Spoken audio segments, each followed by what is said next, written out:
Suffering is a part of life. We all face it, whether it's physical pain, emotional hardship, or the simple reality of growing old.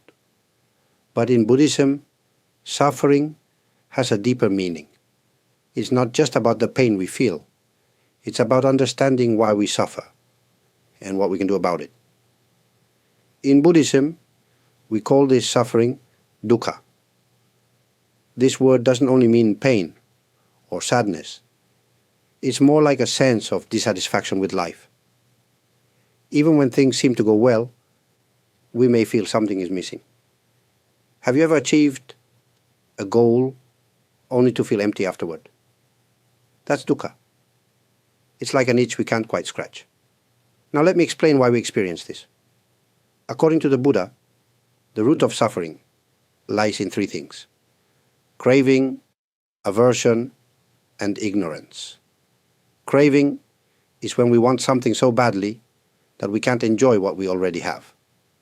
Aversion is when we try to avoid things we don't like, even though they are part of life. And ignorance? That's not understanding the true nature of the world, of ourselves, and of our connection to everything around us. Imagine holding a glass of water. If you grip it too tightly, your hand starts to hurt. If you let go completely, the glass falls and breaks. But if you hold it lightly and carefully, you can enjoy it without harm. Craving and aversion are like gripping too tightly or letting go too suddenly. Ignorance is not knowing how to hold the glass at all. Buddhism teaches that suffering is not permanent. It's not something we are doomed to endure forever. It arises, it stays for a while, and then it fades. This is called the cycle of arising and passing away. When we truly understand this, we start to let go of our attachment to things that cause us pain. Now, you might wonder, if suffering is inevitable, what's the solution? The Buddha taught something called the Noble Eightfold Path. It's a guide to living a balanced life and finding peace. The path includes things like right understanding, right speech, and right action. These are practical steps we can take every day to reduce suffering in our lives and in the lives of others. The first step, though, is to recognize that suffering exists. It's not about running away from pain or pretending it doesn't happen.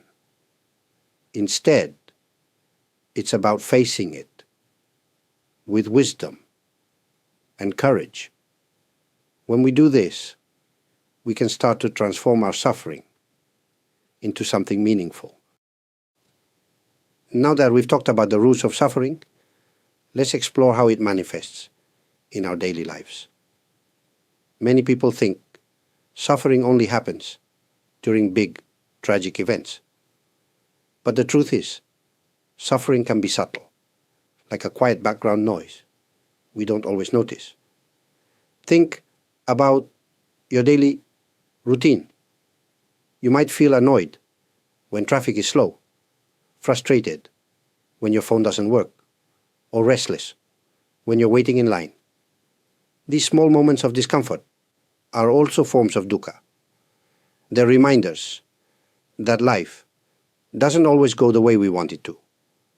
But why do these small things bother us so much? It's because of our expectations. We expect the world to match our desires.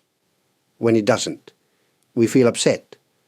It's like trying to fit a square peg into a round hole. It doesn't work, and it only leaves us feeling more frustrated. Buddhism teaches us that one way to ease this kind of suffering is by practicing mindfulness. Mindfulness means being fully present in the moment without judgment. It's about noticing our thoughts and feelings, but not letting them control us. When we're mindful, we can see things as they truly are, not just as we wish them. to be. For example, let's say you're stuck in traffic. Instead of getting angry or impatient, take a deep breath. Notice how your body feels. Are your shoulders tense? Is your jaw clenched? Simply being aware of these sensations can help you release them. You might even take this time to appreciate something small, like the way sunlight filters through the trees, or the sound of your favorite song playing on the radio. Another way to reduce suffering is by practicing gratitude. Often we focus on what's wrong in our lives and overlook what's good. But when we take a moment to appreciate the things we do have, like a warm meal, a kind word from a friend, or even the air we breathe, it can shift our perspective. Gratitude doesn't erase our challenges, but it helps us see them in a more balanced way.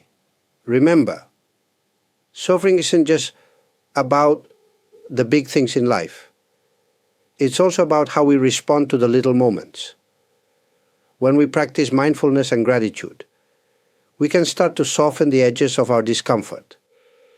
We begin to see that while suffering is a part of life, it doesn't have to define us.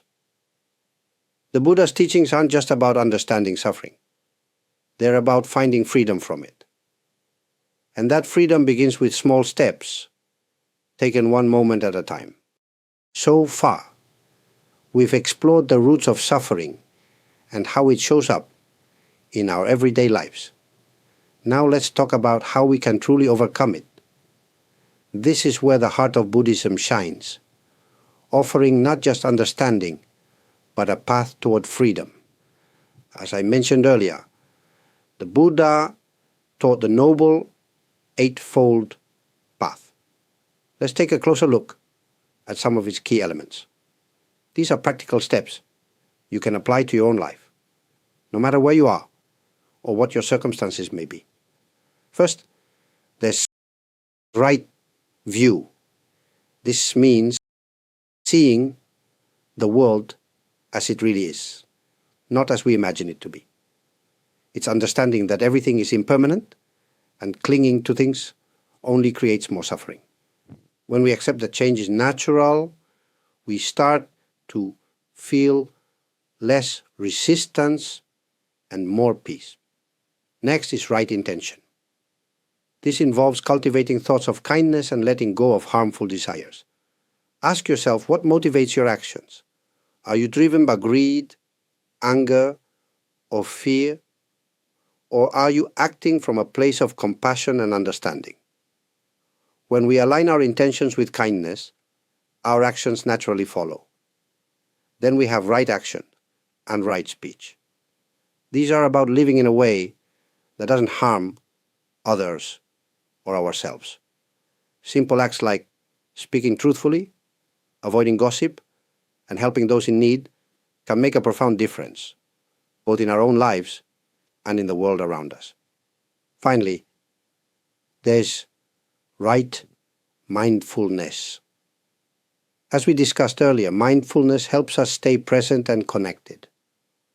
It's not just a tool for reducing stress, it's a foundation for living fully and wisely. Now, I know these ideas might seem overwhelming at first, but remember, the Buddha didn't expect us to master them all at once. The path is not a race, it's a journey. Start with one small step. Maybe it's practicing gratitude each morning, or taking a mindful breath when you feel stressed. Over time, these small efforts will create big changes. If this message resonates with you, I invite you to take another step today. Like this video and subscribe to our channel. By doing so, you'll join a community of people exploring the wisdom of Buddhism and finding ways to bring peace into their lives. Remember, the journey to overcoming suffering begins with awareness. From there, it's about taking one mindful step at a time. I hope you continue to walk this path with us. Thank you for watching, and may you find peace and joy in each moment.